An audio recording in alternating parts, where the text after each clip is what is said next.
계신 하나님의 아들이시니이다. 사도행전의 흐름을 지금 둘째 주에 하는데 오늘은 우리 초대교회 속의 중직자입니다.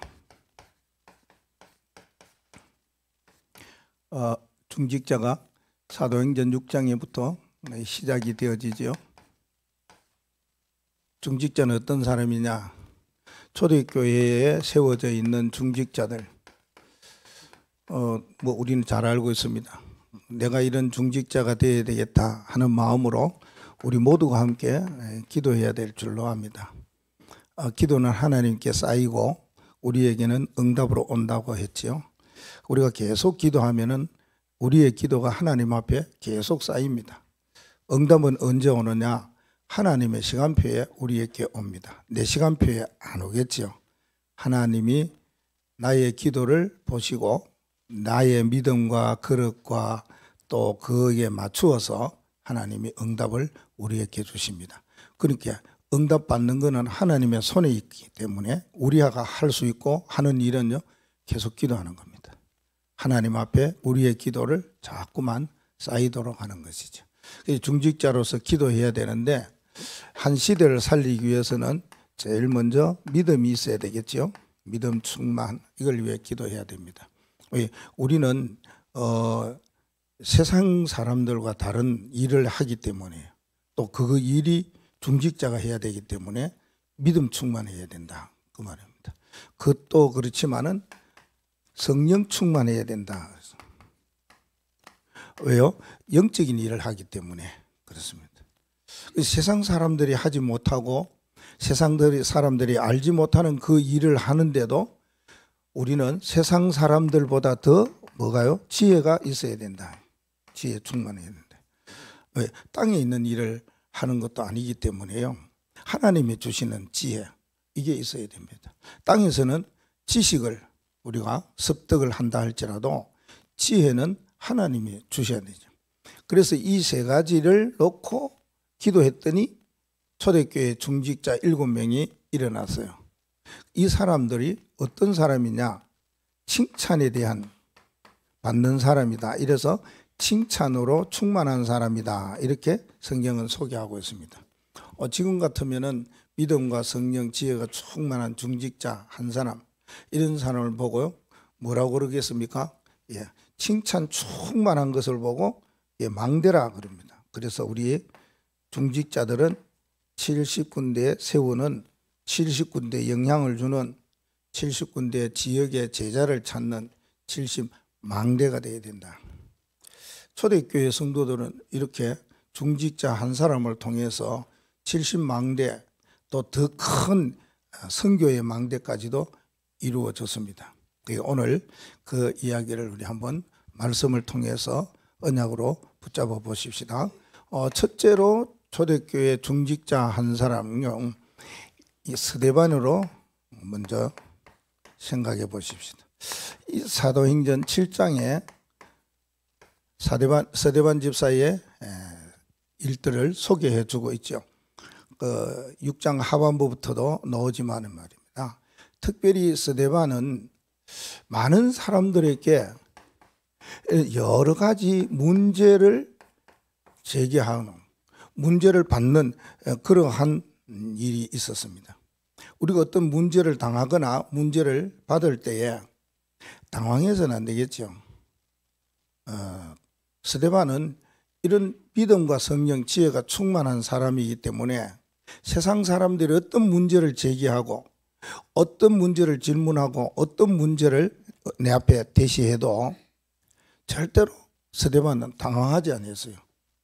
그만큼 하나님 주시는 힘도 있었고 답도 있었고 메시지도 있었다, 그 말입니다. 세상 사람들이 바리새 교회가 스데반 집사를 향해서 무슨 문제를 제기했느냐? 문제 두 가지를 제기하기 위해서 이 사람들이 그냥 순수하게 원래대로 좋은 방법대로 했으면 좋은데 그래 하지 아니하고 성경에 보면은 사람을 매수했더라 그랬어요. 사람을 매수해가지고 어떤 말을 하게 하느냐? 거짓말을 하는 거짓 증인으로 세우는 겁니다. 그 당시에는 증인이 필요하거든요. 증인이 필요해도 이 말을 내가 들었습니다, 이 말을 하는 것을 내가 말합니다 라고 하는 증인인데 그건 있어야 되겠죠. 어떠한 재판이나 문제를 제기할 때에 판결 내리기 전에는 이런 증인의 소리가 꼭 필요하죠. 그런데 그 증인의 소리가 이것이었다 그 말이에요. 거짓이었다 그 말입니다. 무엇에 대한 이야기냐? 두 가지 이야기입니다. 하나는 성전을 헐으라고 하는데 그러면은 내가 그 성전을 3일 만에 짓겠다고 하는 말, 이게 무슨 말이냐 하는 거 하나. 그 다음에는요, 이 율법과 규례를 지켜야 되는데 그것을 너희들이 지키지 않는 이유가 도대체 뭐냐?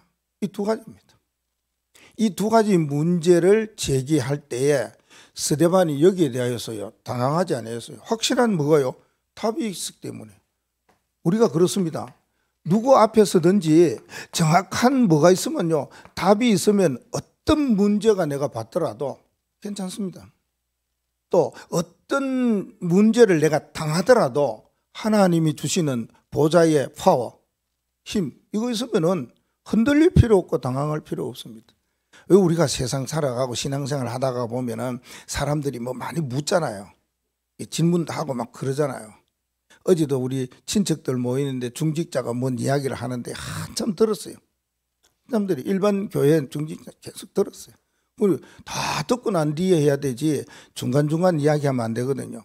그것처럼 우리가 정확한 답이 있고 정확한 뭐예요? 힘이 있으면, 하나님 주시는 힘이 있으면은 세상 사람들은 이 말 저 말 하는데 어떨 때는요 거짓말 할 때가 있습니다. 속으면 안 됩니다.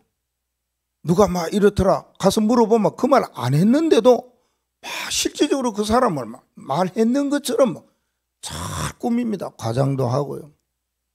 절대 그 속으면 안 됩니다. 그 모든 말은 그래요. 한편의 말을 들어가는 절대 안 된다는, 양쪽 말을 꼭 들어보고 판단을 해야 된다 그 말입니다.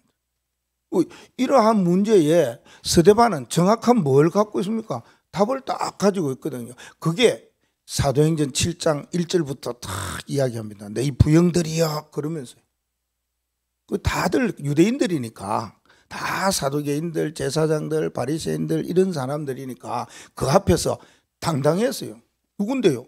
중직자, 집사인데 누구였게요?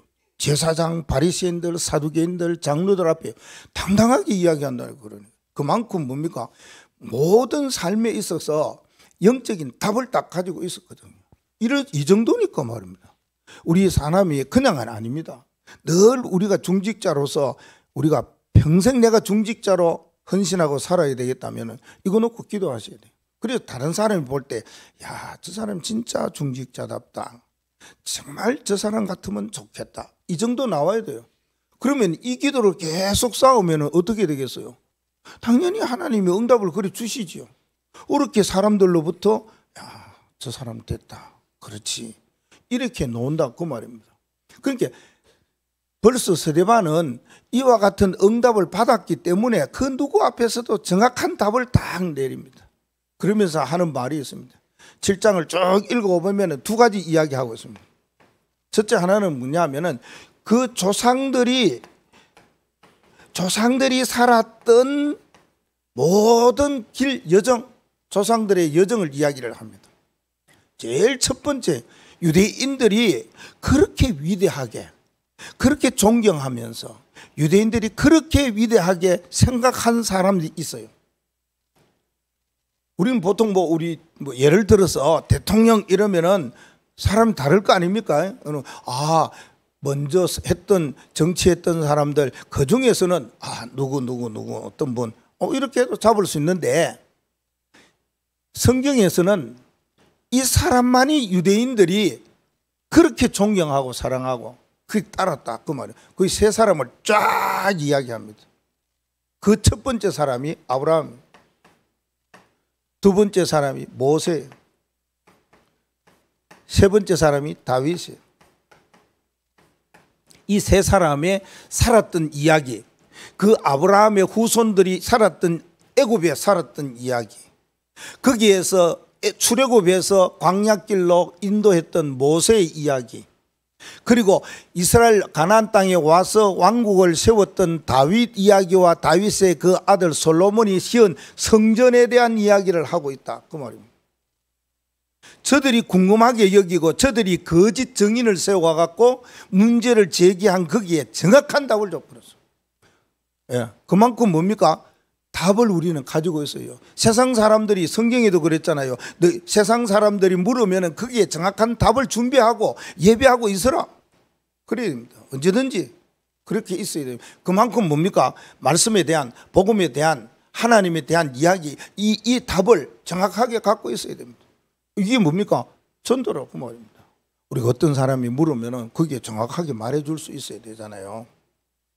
그래서 그 중직자가 내한테 계속적으로 이야기한 게 두 가지라요. 그 한 가지는 뭐냐? 내가 이런 메시지를, 유목사의 메시지를 받는다는 거지. 하루에 3편 정도는 내가 메시지를 받는다는 거죠. 많이 받잖아요. 여러분 아침에 일어나갖고 메시지 3편 받는다 하면 뭐 시간이 있으니까 그분은 그렇게 하겠지요. 우리 뭐 출근도 해야 되고 뭐 준비도 해야 되고 뭐 학교도 가야 되는데 어떻게 그래 가겠습니까? 그래 한 편이라도 받아도 되잖아요. 그 3편 받는데 좋다는 거죠. 잘 받고. 근데 결국은 뭡니까? 이 사람이 복음에 대한 결론이 안 났거든요. 그래서 내가 아직까지 집사님은 그리스도에 대한 결론이 안 났네요. 그 말 하니까 많이 메시지를 들은들요. 아니 일반 목사하고 유광수 목사하고 다르대요. 다르죠. 불신자, 일반 교인들 다 알아요. 일반 교인 중직자들도 다 알아요. 그런데요, 그게 뭐냐 하면은 메시지를 들어보니까요, 일반 교회 목사들은 자기 교회 목사들은 너무 사회적으로 정치적으로 그 이야기를 너무 많이 한대요.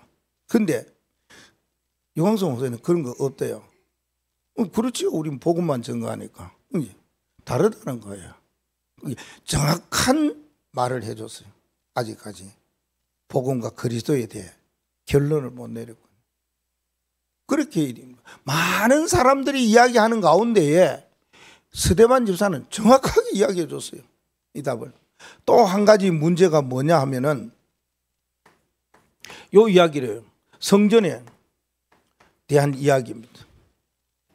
성전에 대한 이야기. 유대인들은 보면은 꼭 성전에서만 그러잖아요. 그래서 요한복음 4장에 보면은 사마리아 여인이 와가지고 우리는 예배를 어디에 할까요 하니까 예수님께서 뭐라 했습니까? 예루살렘에도 말고 여기도 말고. 진짜 하나님이 계시는 곳은 어디입니까? 성전이요.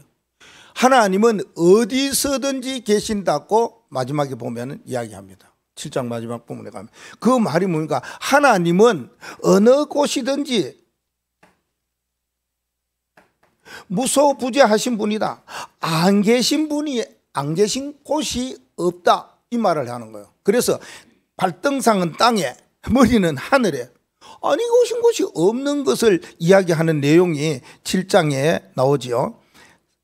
이게 48절에 지극히 높으신 이는 손으로 지은 곳에 계시지 아니하시나니 선지자가 말한 바 주께서 이르시되 하늘은 나의 보좌여 땅은 나의 발등상이니. 하나님이 그렇게 아니 계신 곳이 없는 정도로 그렇게 계신다. 그리고 성전의 주인은 바로 하나님이시다. 너희들이 아니다. 그 말이에요. 당신들이 성전의 주인 것처럼 노릇하는데 절대 아니다. 하나님, 그리스도가 성전의 주인이다. 이 말을 했는 거예요. 이 말을 하니까 유대인들이 뭡니까? 야, 이거 대단하거든요. 조상들에 대한 이분들의 여정에 대하여서 너무 자세하고 상세하게 이야기하는 거예요. 자기네들이 알고 있는 것보다가 하나님의 성전이 도대체 뭔지를 정확하게 이야기하는 거예요. 그것도 이사야서의 말씀을 인용해가지고 이야기 딱 하는 거예요. 예. 이 정도 돼야 된다. 그 말이에요. 세상 사람들이 무슨 말을 하더라도 저 사람들이 뭐 영적인 거 그렇게 잘 알겠습니까? 우리는 복음 안에서 있는 언약을 분명히 붙잡고 세계 복음화의 여정이라는 목표가 정해져 있기 때문에 이 길을 걸어가다가 보면 하나님이 많은 은혜를 주셔요. 그걸요 저들에게 말하면 됩니다. 세 번째는요, 스데반에게 한 가지 있었던 것은 이거잖아요. 메시지가 있었잖아요. 무슨 메시지요? 순교 메시지가 있었잖아요. 스데반은 순교했어요. 그래서 순교했다 혹은 숙면했다 하는 것이 좀 정확할 것 같아요. 왜요? 지금까지 자고 있어요. 예수님 잔다 그랬거든. 안 깨어났어요 아직. 그러니까 지금도 스데반은 숙면하고 있어요. 너무 깊은 잠을 자는 거죠. 순교하셨습니다. 그러면은 스데반이 어떤 순교 메시지를 했느냐 그 말이죠. 그래서 7장 51절 말씀에 보면은 이런 말을 해요. 목이 곧고 마음과 귀에 할례를 받지 못한 자들아. 그런 말이죠.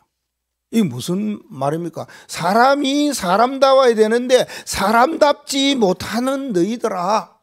사람이 사람답지 못할 때에, 사람 보고 욕할 때에 가장 심한 욕이 뭐예요? 인간아. 그러잖아요. 인간아. 사람이 안 됐다는 거지. 그런 이야기합니다. 이 이야기하니까 어떤 일이 일어났습니까? 유대인들이 이를 갈고 마음의 찔림을 받아서 그냥 잊지 아니하고 돌을 들어서 때렸어요. 그래서 스데반이 순교한 겁니다. 여기에 말했던 목이 곧고 마음과 귀에 할례를 받지 못한 사람들, 이 사람들은 그 밑에 보면 이렇게 이야기해요. 성령을 거스리는 자나. 성령 인도 안 받아요. 그리고요, 의인을 살인한 자예요. 예수 그리스도를 말하잖아요. 예수 그리스도를 죽인 자가 너희들이 아니냐 이 말입니다. 그뿐만이 아닙니다. 율법에 대하여서 하나님의 말씀 규례에 대해서 지켜야 되는데 너희들이 말하면서도 지키지 않지 않느냐 이 말하고 있는 거예요. 이거 하니까 유대인들이 그냥 잊지를 안 했죠. 마음에 찔림이 딱 왔어요. 그랬었어요. 그 중직자가 이야기를 하는데 자기 목사님이 이야기를 하면서 메시지를 하는데 자기에게 은혜가 안 되고 말이 안 된다는 거죠. 그런 사람이 장로들 가운데 3사람이나 나갔다는 거예요. 그럼요. 또 어떤 집사님이, 안수 집사님이 목사님이 찾아가서 목사님 설교는 이래 하지 말고 이래 해야 안 됩니까? 이 말하고 나갔다는 거예요. 근데 목사님은 가만히 있다는 거예요. 그래서 자기는 그 교장 선생님이 했던 이제 은퇴하고 나는 권사님을 찾아갔고 우리 목사님이 설교가 좀 이렇다 이야기하니까 그 권사님이 우리 교인들 다 알고 있다고. 목사님이 그런 설교하는 거 다 알고 있다면 그래 이야기하는 거예요. 그러니까 이야기를 했어요. 그래, 그럴 수도 있다. 그런데 목사에 대하여서는 한마디도 말하지 마라. 말 안 한 게 좋다. 말하면은 본인이나 관계된 모든 사람에게 이상한 일이 일어날 거다. 내가 이야기해 줬어요. 자기는 알거든요. 이야기하더라고요. 사울을 죽이려 했던 다윗이 그 사울의 옷자락을 뺐다면서 그 이야기도 해요. 하면서도 김 집사는 절대 그러지 마라. 그 사전에 그 아내가 권사거든요. 당신은 교회 가거든 목사에 대해서 절대 말해. 목사가 뭐 하는 거는 유 목사님도 이야기했잖아요.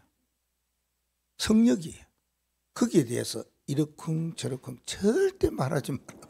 신신당부도 했는 것 같아요. 뭐 저런 일이에요. 그래야 돼요. 사실적으로는요, 우리가 하나님의 언약의 말씀을 받고 전하는 이 사람과의 관계 속에서 내가 그랬어요.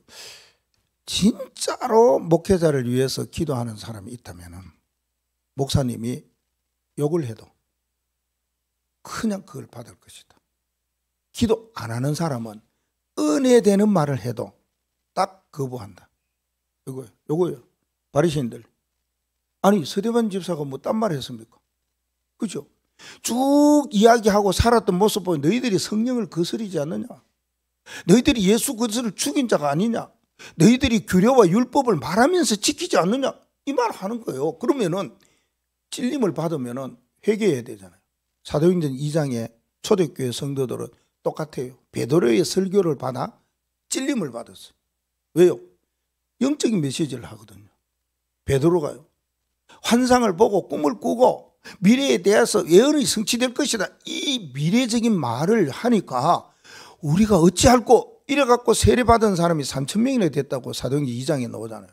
그런데 여기는요, 스데반 집사가 이 메시지를 하니까 마음에 찔림은 받는데 잘못 찔렸죠. 그랬던 거예요. 그러니까 돌을 들어 치는 거죠. 우리가 어떻게 살아가야 되느냐, 인도받아야 되느냐, 진짜 하나님 앞에 기도하면 안 그렇습니다.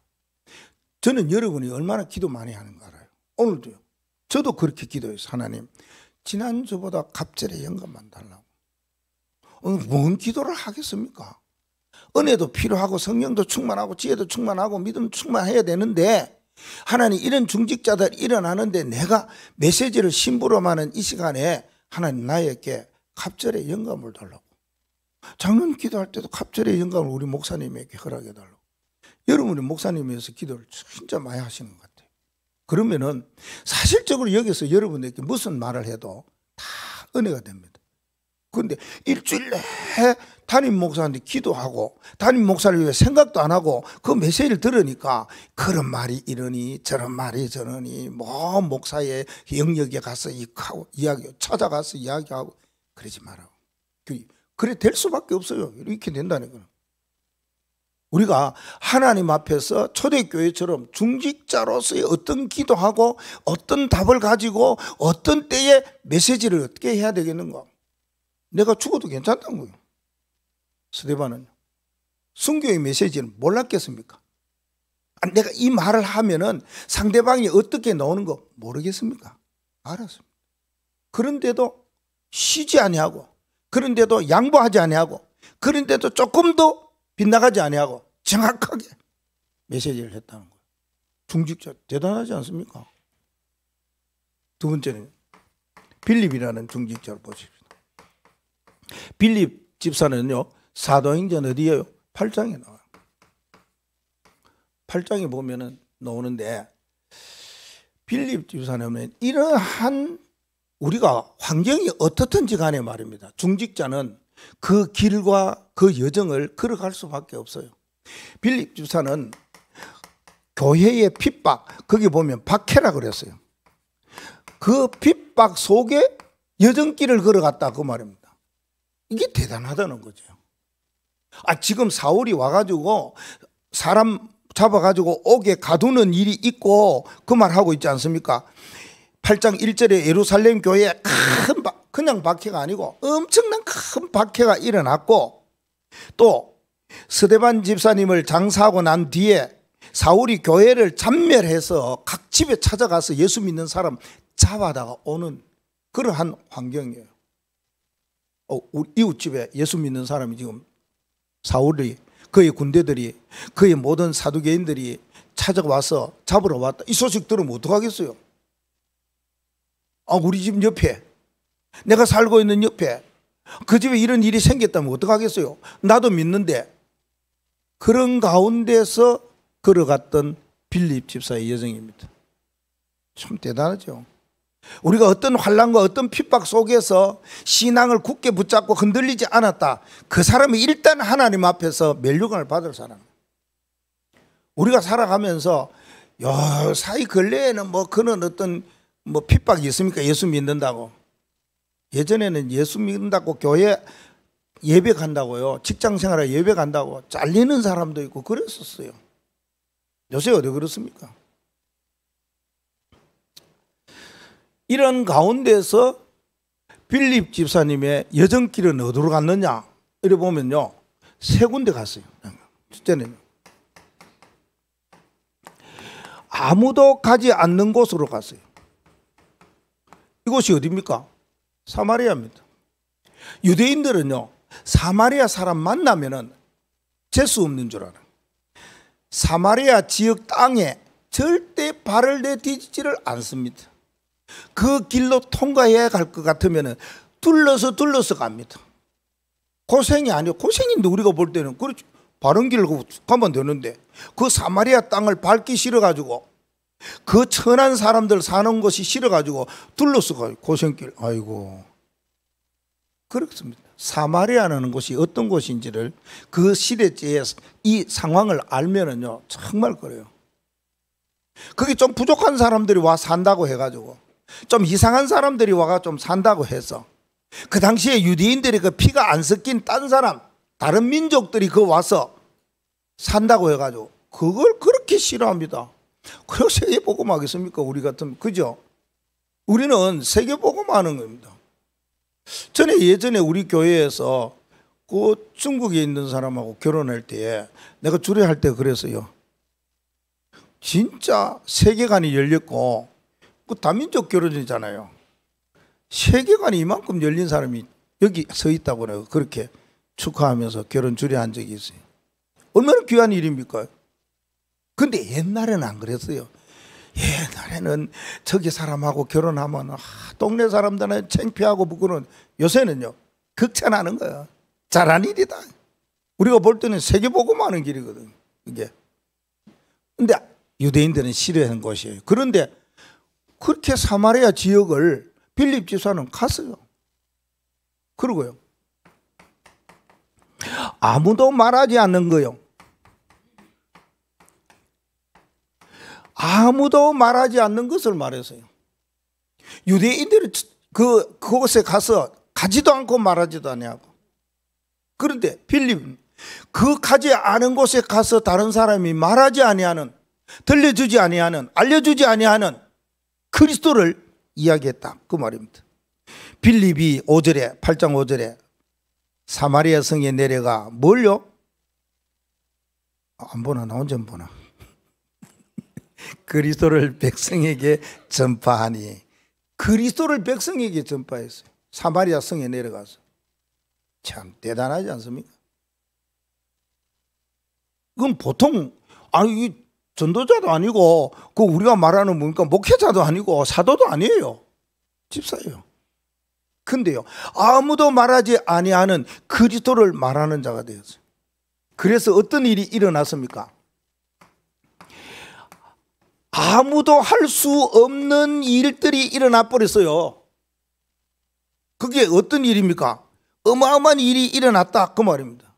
귀신 잡힌 자가 귀신 떠나가 버리고, 아픈 질병 가진 자들이 치유받고 회복된 역사가 일어나고, 그 성에 늘 사람이 살지만은 기쁨이 없는데 그 성에 큰 기쁨이 있더라. 성경 그래 말해요. 이런 일이 일어났더라. 우리의 중직자로서의 가는 여정길은 어떤 어려움과 핍박 속에서든지 정말로 남익하지 않는 곳에 내가 간다. 사각지대, 지향지대. 그것이 복음으로 보면 황금지대거든. 이 빌립 집사처럼 영적인 눈을 떠보면은 세상에 남이 가지 아니하고 남이 말하지 아니하는 그리스도를 말할 때에 그곳에는 하나님께서 절대적인 계획이, 어마어마한 응답의 역사들이 막 일어나는 거예요. 흑암 떠나가 버리고, 아픔, 질병이 치유된 역사가 일어나고, 거기에요 놀라운 기쁨과 즐거움과 감사와 감격들이 막 일어난다. 이 일을 했다는 거예요. 대단하지 않습니까? 우리도 할 수 있습니다. 왜? 언양 딱 잡아, 마음만 딱 잡고, 스데반 집사님이 환난과 핍박 속에 걸어갔던 여정, 내 것이 되게 해달라고. 오늘 여러분들이 붙잡으면 이것이 여러분들의 삶 속에 성취되는 역사가 일어날 줄로 믿습니다. 그러면 그곳에서 무슨 메시지를 했느냐? 빌립은요, 메시지를 할 때에 영원한 메시지를 했어요. 이건 변함이 없는 메시지예요. 예전이나 지금이나 앞으로나 영원토록 있어야 되고 영원토록 우리가 해야 될 메시지예요. 스데반 집사는 순교의 메시지를 했지만 여기에 빌립 집사는 영원한 메시지를 했습니다. 그 메시지가 12절 말씀에 나옵니다. 한번 보실까요? 빌립이 하나님 나라와 및 예수 그리스도의 이름에 관하여 전도함을 그들이 믿고 남녀가 다 세례를 받으니. 35절에는 뭐라고 그럽니까? 35절에는 길 가다가 35절에 빌립이 입을 열어 이 글에서 시작하여 예수를 가르쳐 복음을 전하니. 빌립 집사의 영원한 메시지는 세 가지입니다. 나왔죠? 하나님의 나라, 여기에 대해서, 예수 그리스도의 이름에 대하여서, 그 예수님이 누구냐? 예수님을 가리키 복음을 말했다. 복음. 이 세 가지가 빌립 집사의 영원한 메시지였다. 우리가 마음에 담고 있는 메시지입니다. 우리가 언약으로 붙잡고 기도하는 메시지입니다. 하나님의 나라, 예수 그리스도, 복음. 나오겠죠? 이걸 증거했습니다. 빌립 집사는 그 가운데에서 자기의 뜻과 자기의 생각대로 절대 움직이지 않아서, 그러면 어떻게 해요? 성령 인도를 받았어요. 성령 인도를 받았다. 26절과 29절 말씀 보면 주의 사자가 성령이 빌립에게 말하여, 성령이 빌립에게 말할 때에 빌립은 아무 말하지 아니하고 아무 대꾸도 하지 아니하고 그대로 순종했어요. 그것도 어디로 가야 되느냐? 광야로 가라 그러는 거예요. 광야. 아니 사람이 아무것도 없는 광야에 가라고 그러니까 어느 누가 거기에 또 순응하면서 네 또 약간 정신돈자 가지요 하면서 가겠습니까? 근데 갔어요. 빌립은. 성령께서 주의 사자가 광야로 가라고 그러는데 사람도 없는데 그것에 뭐하러 가라고 그러는지, 그런데 갔다 그 말입니다. 우리는요, 중직자는 그렇습니다. 내 마음대로 내 생각대로 내 뜻대로 그렇게 움직이지 않는 자가 중직자거든요. 얼마나 든든해요. 중직자는요, 중요한 사명을 가진 자지만 딱 중간에서 절대 흔들리지 않는 자를 말하는 겁니다. 어느 누가 내 뜻과 내 생각대로 내 주장대로 내 그 주관대로 살아갑니까? 그렇게 신앙생활을 하지 않는 자. 빌립이 그랬었어요. 우리의 신앙의 기준, 신앙의 방향, 신앙의 목표는요, 딱 정해져 있어야 됩니다. 그래야 됩니다. 뭐요? 사람보다가 뭐요? 하나님의 말씀. 이게 돼야 된다. 그 말이에요. 이게 성령 인도라. 사람의 말보다가 하나님의 말씀 듣는 것이 더, 사람의 소리에 귀를 기울이는 것보다가 하나님의 말씀에 귀를 기울이는 것, 사람에게 민감하기보다가 하나님에게 민감한 사람이 진짜 중직자예요. 여러분 그러셔야 됩니다. 세상 사람들 말 들을 필요 없습니다.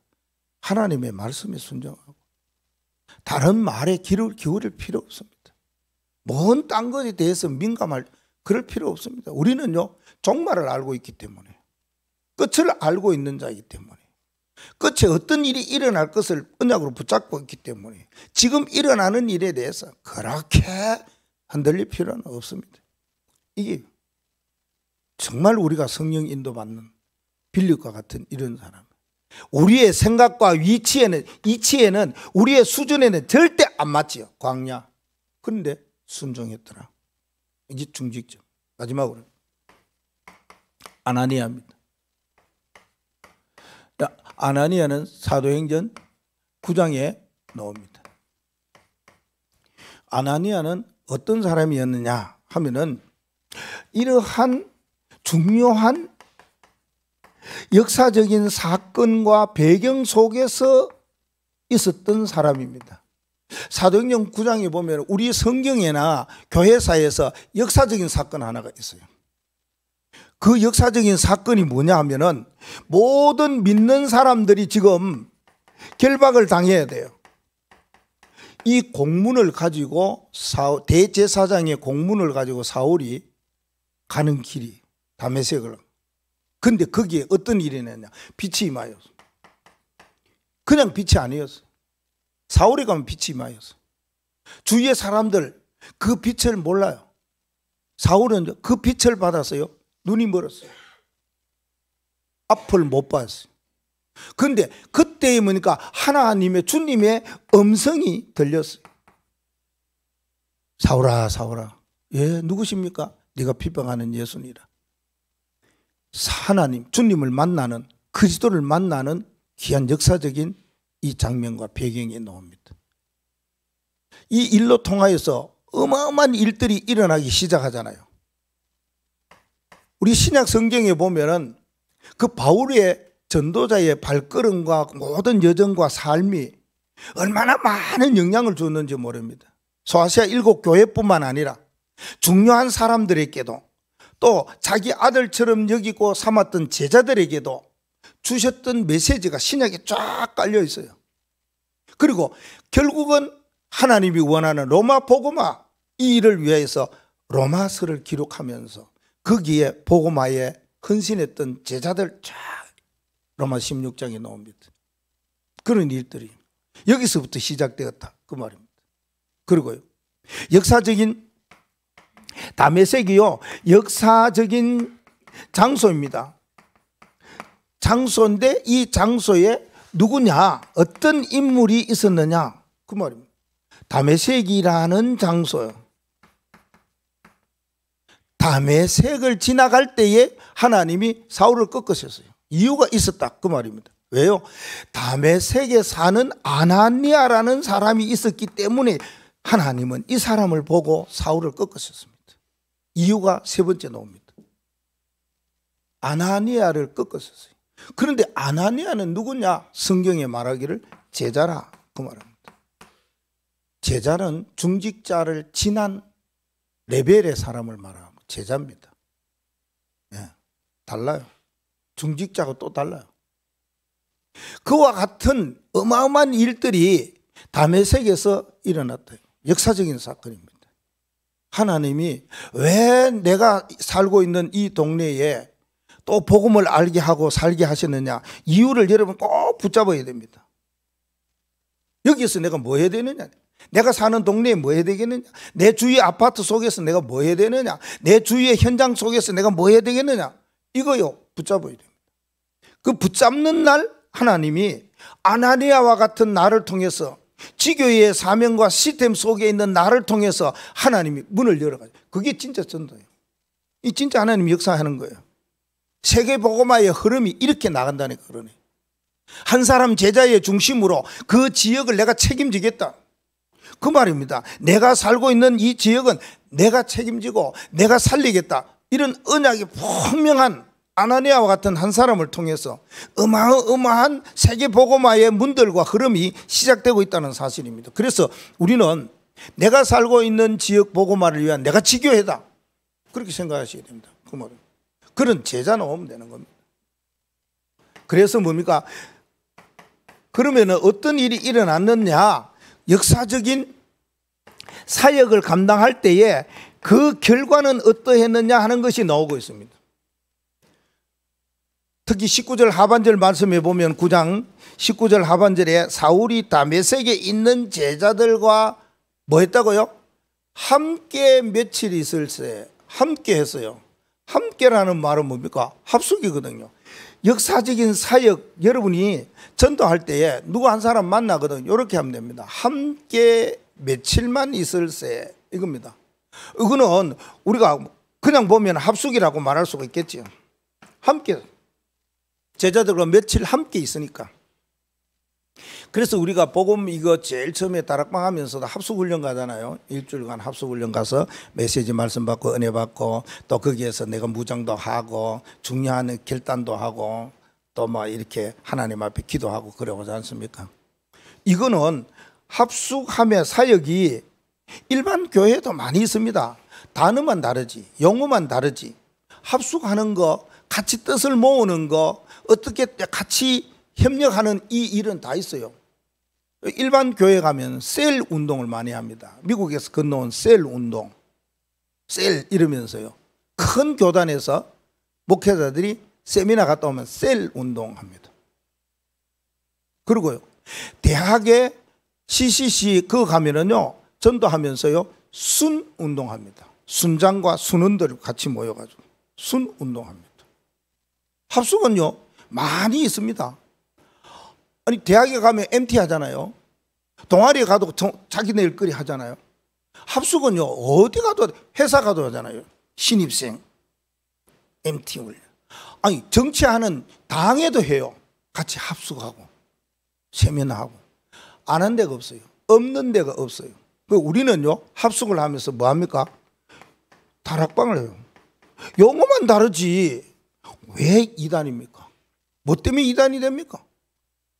정확하게 다른 데는 다 말하는데 그건 이단 아니냐? 그건 이상하지 않냐?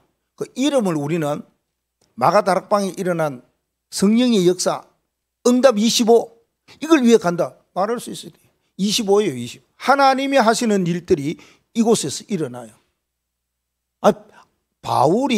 이제 사울이 바울이 됐는데 이 바울이 다메섹 도상에서 꺾임을 받고 사람에게 인도받아 갔어요. 앞이 안 보이니까 그때야 하나님이 아나니아에게 말합니다. 너는 지금 유다의 집에 가면은 사울이 있다. 가서 안수해서 눈뜨게 해주라.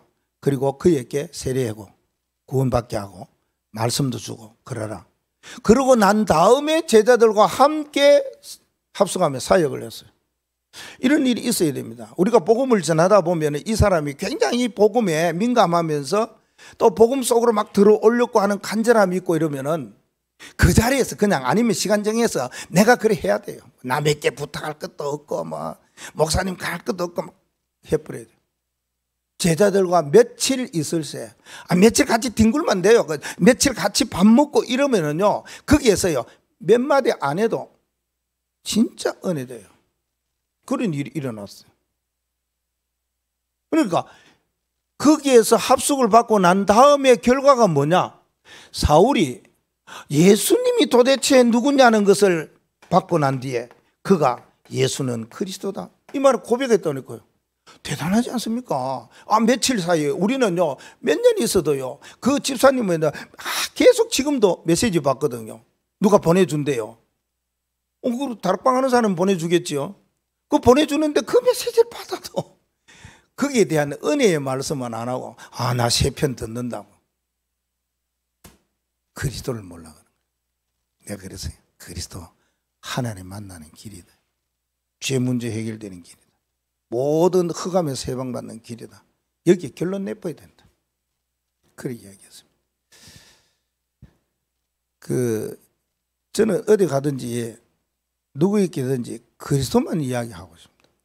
조금 처음 듣는 사람은 그리스도에 대해서 모르는 것 같지. 어려울 것 같고 힘들 것 같고 우리 생각대 그럴 수도 있어요. 그런데 성령이 역사하면 가장 쉬운 단어가 그리스도입니다. 나 그리스도 이거 내가 아직까지 내 답이 없는데 못 만났기 때문에 그랬어요. 모든 것 다 이루었다. 예수님 십자가에서 말씀한 것이 내 메시지가 아니기 때문에 그렇습니다. 내가 흑암과 사단 여기에 대해서 잘 알지 못하고 고통을 안 당해봐서 그렇습니다. 그런 사람은요 그리스도 이야기하면요 자기에게 하는 말인 줄 알고 그럼 내가 어떻게 했으면 좋겠어요. 성도들이 그렇게 이야기했어요. 어찌할꼬? 간수장도 영생을 어떻게 얻느냐? 내가 어찌할꼬? 다 그렇게 질문하게 되어 있습니다. 사람은 살다가 느끼다가 보면은요 뭔가 궁금해요. 그러다가 마침표를 탁 찍으면서 그렇겠지 하는데도 아닌 거 있죠. 진짜는요 우리가 어떻게 해야 되느냐 하는 겁니다. 이 문제의 답을 딱 가지는 자가요 사울이었어요. 그래서 예수는 그리스도다 이 말을 고백을 했다 하는 겁니다. 오늘 우리 초대교회 중직자 세 사람을 소개합니다. 그러면은 우리가 어떤 결론을 내리면 좋겠는가? 이 중직자 세 사람 나 다 해야 되겠다 그런 것도 아니고요. 진짜 내가 중직자로서 살아가는데 초대교회 사도행전 6장에 나오는 중직자의 내 한 사람이 되면 좋겠다. 내가 그 사람이 되었으면 이렇게 언약을 붙잡으시면 됩니다. 그러면 어떤 역사가 일어나고 결과가 일어나느냐? 사도행전 6장 7절이 9장 31절 역사가 일어나서 결과가 이렇습니다. 한 사람 때문에요. 뭐가요? 복음이 전달되었어요. 누구에게 전달되었습니까? 제사장에게 전달될 정도예요. 여러분이 복음을 제대로 전하면은 주위에 목회자들이 살아나요. 목사님이 여러분의 메시지 말씀 듣고 막 살아나요. 아볼로가 브리스길라 아굴라 그 평신도의 메시지의 말씀에 듣고 살아나 버렸잖아요. 아볼로는 성경에 능한 자고 사도행전 24년 지식이 있는 자고 능통한 자라고 그랬어요. 그런데도요 그리스도를 몰랐잖아요. 그럼 그리스도 이야기해 주시면 된다 그 말이에요. 이 복음을 여러분이 중직자 한 사람으로서 자꾸만요 확산을 시켜 나가면 됩니다. 그 확산이 어느 정도입니까? 여기에요 유다, 갈릴리, 사마리아 온 지역에 그랬잖아요.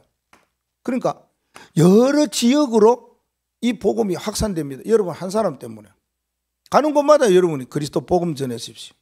어디를 갔다 거기 또 그러면 자꾸 그 복음이 확산되어 여러 지역을 살립니다. 여러분이 복음을 전하면은 영향력이 어떻게 되어지느냐? 사람뿐만 아니라 교회가 살아나요. 분위기가 달라져요. 여러분이 섬긴 교회가요 진짜 평안하고 든든히 서가면서 여호와를 경외하며 성령의 인도를 받는다. 그런 말하잖아요. 사도행전 9장 31절에. 그렇다면은 이 복음을 증거할 때에 어느 정도 파급이 일어나느냐 할 때요 수가 더 많아지니라. 이런 일이 일어납니다. 한 사람 때문에 일어나는 일들 아닙니까? 중직자 한 사람을 통해 가지고 하나님께서는 모든 제사장과 그 지역과 그리고 교회가 살아나는 역사를 일으켰다는 겁니다. 이 언약을 붙잡고 우리도 이 흐름 속에서 하나님이 원하시는 이 시대적인 귀한 일에 쓰임받는 주역으로 쓰임받는 축복이 있기를 주의 이름으로 축복합니다.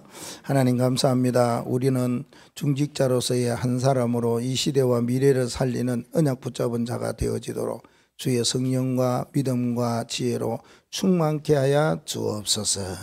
주 예수 그리스도 이름으로 기도하옵나이다. 아멘.